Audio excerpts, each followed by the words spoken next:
हाँ जी सर, यहाँ पर हमारे पास प्रॉब्लम में ये दिया गया है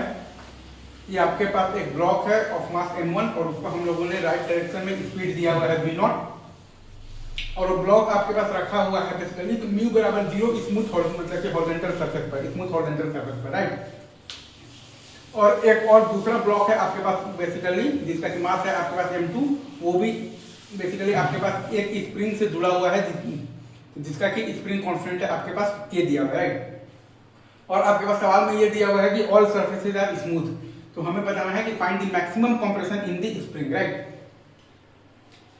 तो जैसा कि हम लोग जानते हैं कि मैक्सिमम कंप्रेशन के टाइम पर m1 का भी स्पीड आपके पास आएगा तो vf होगा इन द राइट डायरेक्शन और m2 का भी स्पीड आपके पास vf ही होगा इन द राइट डायरेक्शन।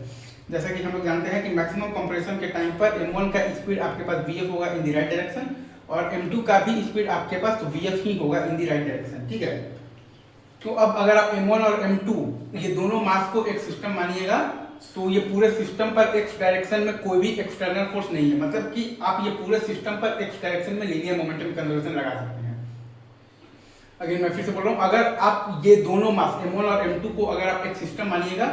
तो ये पूरे सिस्टम पर एक्स डायरेक्शन में कोई भी एक्सटर्नल फोर्स नहीं है, मतलब कि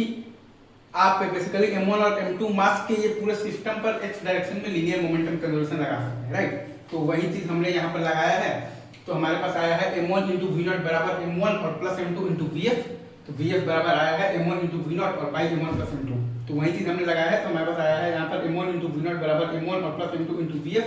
तो यहाँ से vf बराबर हमारे पास आया है m1 इंटू v0 और बाई आया है m1 और प्लस m2, राइट। और अब दूसरा हम लोग लगा देंगे तो वर्क एनर्जी थ्योरम,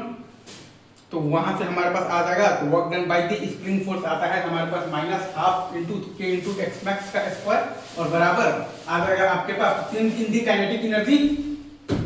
तो वो है आपके पास हाफ इंटू m1 और plus m2 into m1 square into v0 square by m1 और प्लस m2 का होल स्क्वायर, तो ये है आपके पास फाइनल काइनेटिक एनर्जी और माइनस इनिशियल काइनेटिक एनर्जी है आपके पास half m1 into v0 square, ठीक है। अगेन मैं फिर से बोल रहा हूँ, यहाँ पर आपके पास दिया हुआ है तो work done by the spring force है आपके पास minus half k into x max का स्क्वायर और बराबर ये है आपके पास फाइनल काइनेटिक एनर्जी है half into m1 plus m2 into है आपके पास m1 square into v0 square और बाई है आप मतलब कि आपके पास m1 प्लस m2 का स्क्वायर और माइनस और ये है मतलब कि आपके पास इनिशियल काइनेटिक एनर्जी है हाफ m1 इंटू तो v0 स्क्वायर, ये आपका लिखा हुआ है work done by the spring force minus half k into x max का स्क्वायर और बराबर और ये है आपके पास final kinetic energy half into m1 plus m2 into m1 square into v0 square by m1 plus m2 का square और माइनस ये है आपके पास initial kinetic energy half into m1 into v0 square, तो वहां से आपके पास एक्स मैक्स का वैल्यू आ गया है under root of the m1 m2 by m1 plus m2 into k into v0, आपके पास एक्स मैक्स का वैल्यू आ गया है under root of the m1 m2 by m1 plus m2 into k into v0। Easy रखते हैं अभी हम लोग यहीं पर, बाकी डिस्कशन आगे।